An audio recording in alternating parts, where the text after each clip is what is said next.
Dear students, Assalamu alaikum. This is Matiullah Khatak teaching you English. This is our second lecture about this topic, The Merchant of Venice, a play which is written by William Shakespeare. Our topic is the same one, so our objectives are also the same.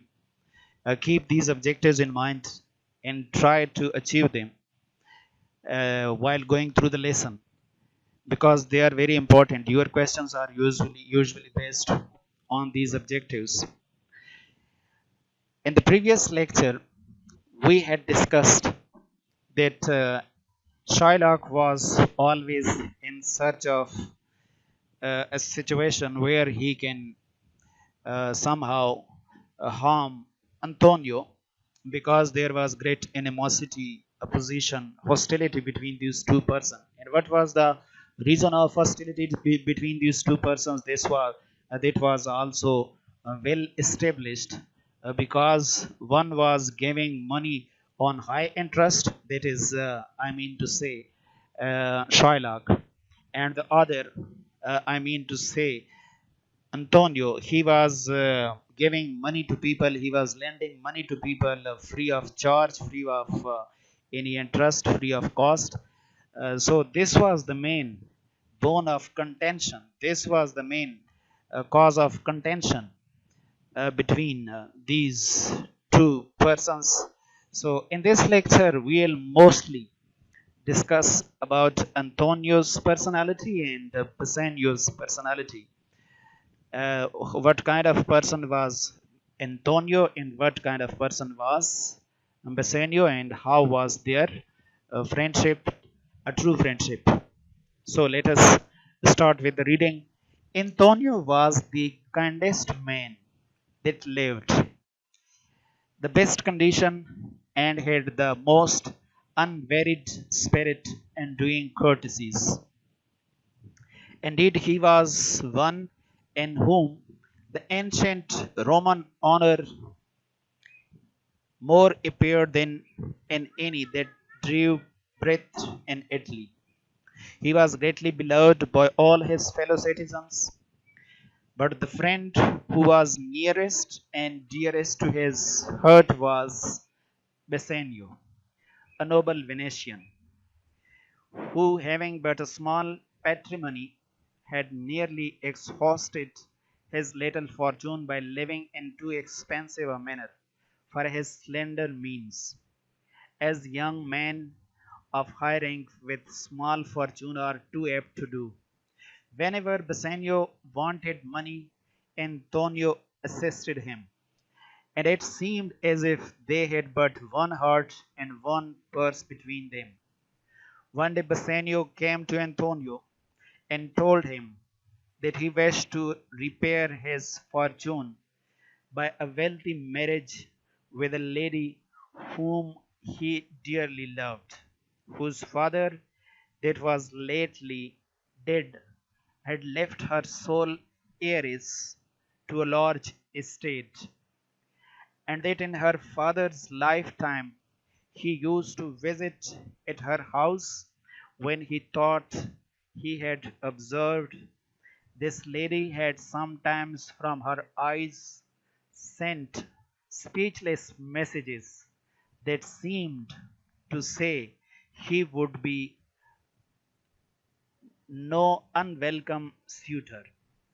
So, let us discuss the important points before going to the next slide, before going to the next paragraph or page. You can say Antonio was the kindest man. So, he was the kindest man. Here you are using this superlative degree, so you need to use the with the superlative degree.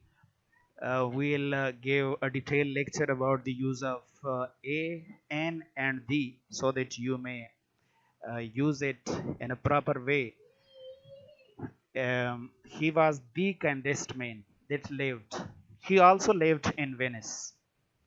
You should say lived in Venice. You cannot say he lived at Venice. For example, if you want to say I'm living in Pakistan. You cannot say I'm living at Pakistan, but you can say I'm living in Pakistan at Karak or at Islamabad or at Peshawar. This will be a correct sentence, but you cannot say that I'm living at Pakistan at Peshawar. It will be wrong expression, wrong sentence. So he was living in Venice as well. This you must keep in mind. The best condition, the best condition, uh, he was well established. He had, he was not in poor condition. He was a rich man and had the most unvaried spirit in doing courtesies. Unvaried spirit, unvaried spirit, untiring passion. So he was not feeling tired while doing favors to people. Courtesies means doing favors to poor people while feeling sympathy with the poor people. He was never feeling tired. So the writer described him as unvaried spirit, untiring passion in doing favors to poor people. Indeed, he was one in whom the ancient Roman honor more repaired than in any that drew breath in Italy. Drew breath simply means he was living in Italy. If there was any person in whom we can we can observe the Roman ancient Roman honor. Honor is used here, spirit, passion, enthusiasm. If there was any person in whom we could see, we could observe the ancient spirit of doing courtesies to people, of doing good deeds with people. And then it was Antonio. There was no other person like him living in Italy in those days. So he was the only person in whom we could see, in whom we could observe that early Roman spirit. So Roman had that spirit of doing courtesies. It means to people if they were in bad situation, in bad condition, if they were going through some hard situation, then they had the passion to help them. So he had this passion very much like Roman. So this is an illusion used here. It is a reference to some historical event, incident, or feature or characteristic of a person. Next, he was greatly beloved by all his fellow citizens, all the citizens, all his fellow men, all his fellow citizen. They were loving him very much. But the friend who was nearest and dearest to his heart, but the only person who was very much dear to him, that was Bassanio. He was also living in Venice. A person living in Venice will be known as Venetian. So he was a noble Venetian, a very respectable Venetian. Noble Venetian means honorable Venetian, or respectable Venetian, who having but a small patrimony. He had received patrimony, as you can see, money left in inheritance. He had received but a very small money in inheritance, had nearly exhausted, but he had used it up. He had finished it. His little fortune, that little wealth that was left to him by his father or grandfather or his parents, he used it up very soon, because he was living in too expensive a manner for his slender means. His means were weak.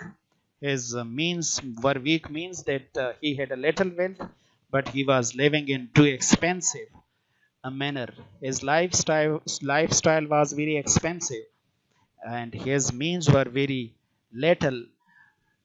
This is why they exhausted. They finished very soon. So As a young man of hiring, the writer says that a young man of hiring with small fortune are too apt to do, are likely to do it. He was a young man and he was coming from a very high class, high rank.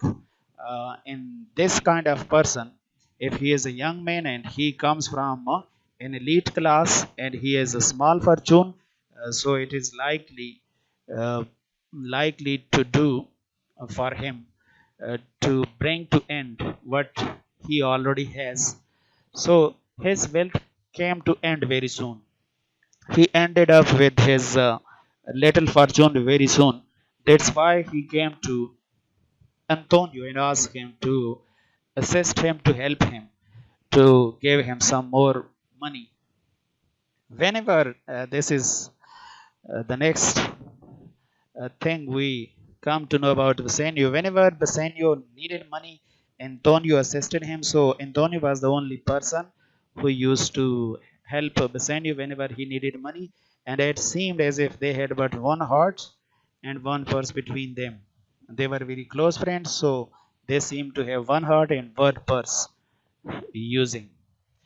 One day, now Bassanio comes to Antonio and asks him that he wants to improve, repair to improve his fortune, his financial condition by a wealthy marriage. He wants to get married to a lady who is very wealthy. So he comes to Antonio and tells him that he wants to improve his financial condition by getting married to a lady who is very much loved by him, dearly loved by him, very much loved by him, and she is wealthy as well.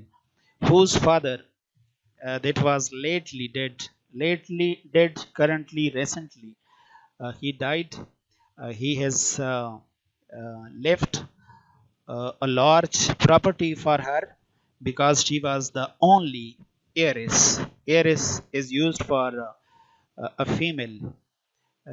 Heiress, the word heiress is not pronounced as heiress. It should be pronounced as heiress. She was the only female heir to his property. That's why she received a very large estate property, and that in her father's lifetime, when his father was living, he used to visit at her house. He was used to visit. He was used to visit their house when her father was living as well. When he thought he had observed, then one day he observed that this lady had sometime from her eyes. I had seen, I had observed in her eyes. What he had observed in her eyes? Speechless messages, quiet messages. What were those quiet messages? That seemed to say he would be he would be no unwelcome suitor. As you can see, the meaning of a suitor means a man who proposes for marriage.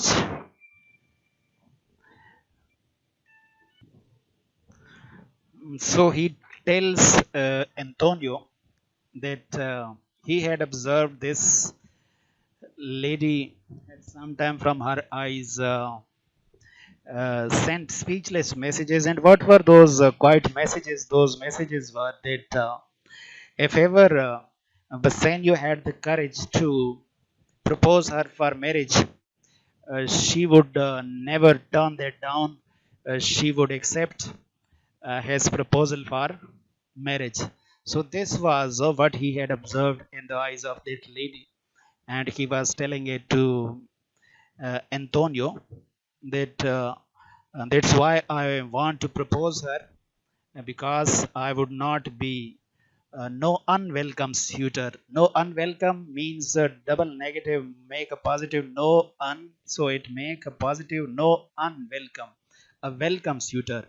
She would welcome me if I ever propose to her for marriage. And that's why I want to improve my financial condition.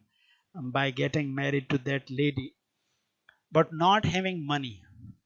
So now there was a problem that he had no money to get himself ready, furnished, to provide himself with an appearance befitting the lover of so rich in heiress. She was a very she was very rich, uh, but in Bassanio had not that much money to provide himself with an appearance that is fitting and that is befitting the lover of so rich in heiress. So he requested Antonio. He besought means requested. So he requested Antonio to aid the many favors he had shown him by lending him 3,000 ducats. He requested Antonio that you have already done many favors to me, so add one more to those favors and lend me some money. And what was the quantity of that amount? 3,000 ducats. So keep this in mind that he requested to borrow 3,000 ducats from Antonio. Let us give a reading before going into the explanation of these two paragraphs.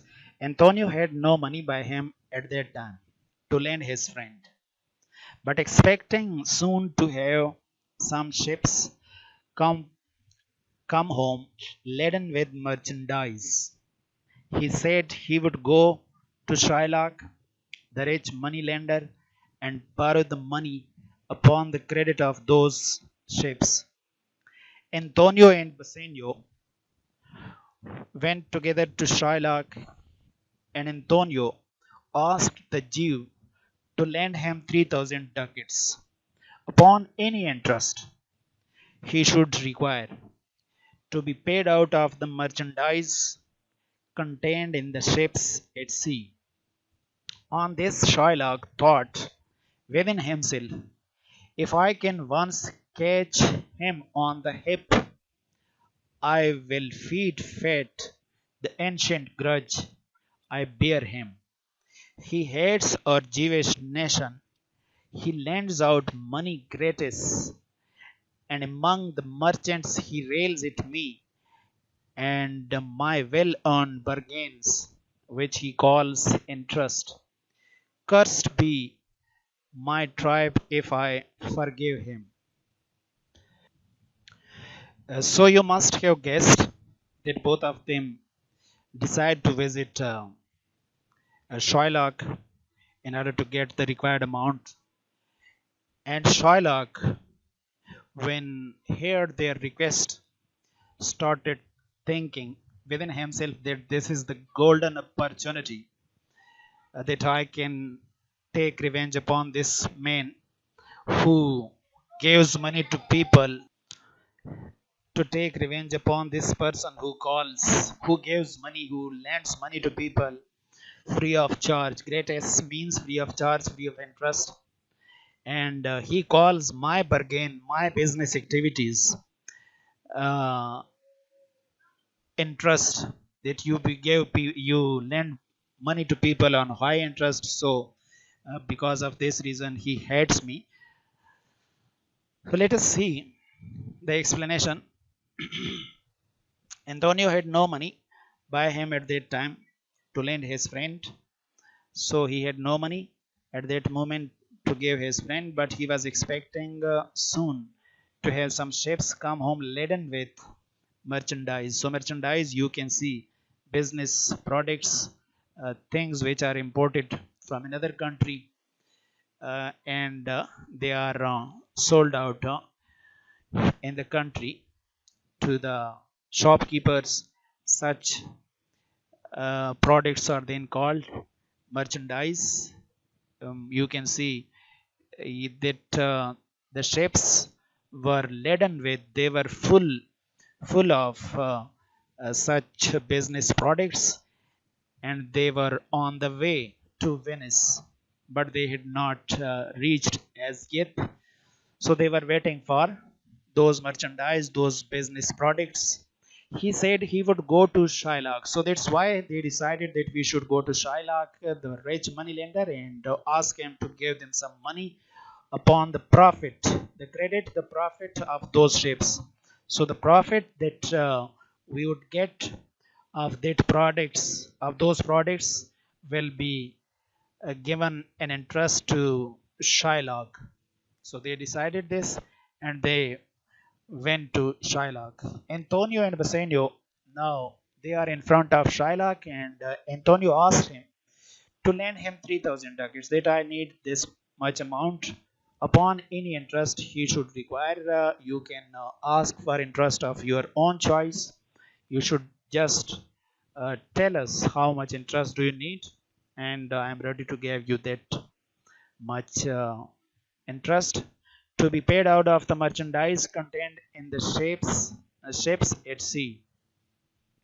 But that interest would be paid out to you from the business products which are still at sea in the ships.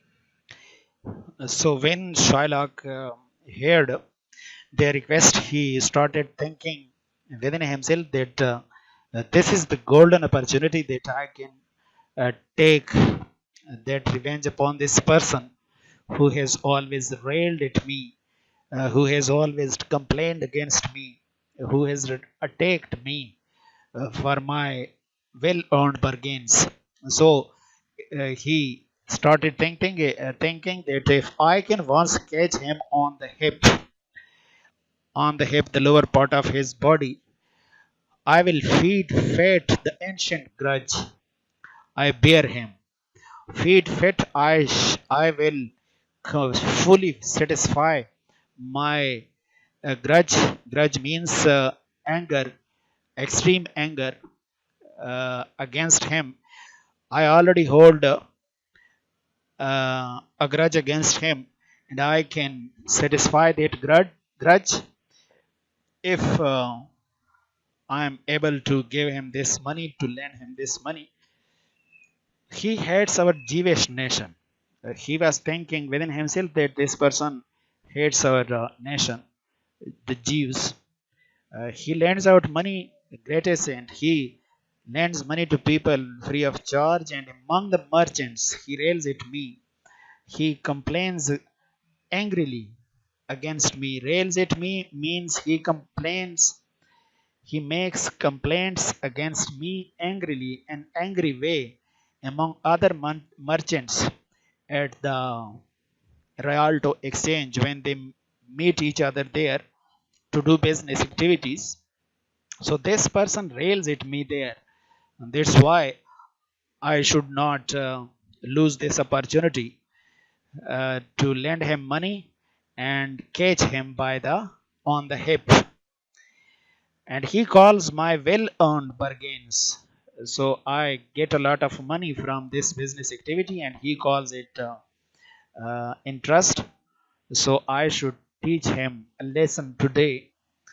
So he said to himself, "Cursed be my tribe if I forgive him." So he said to himself solemnly, seriously, he take an oath that I shall never forgive this person.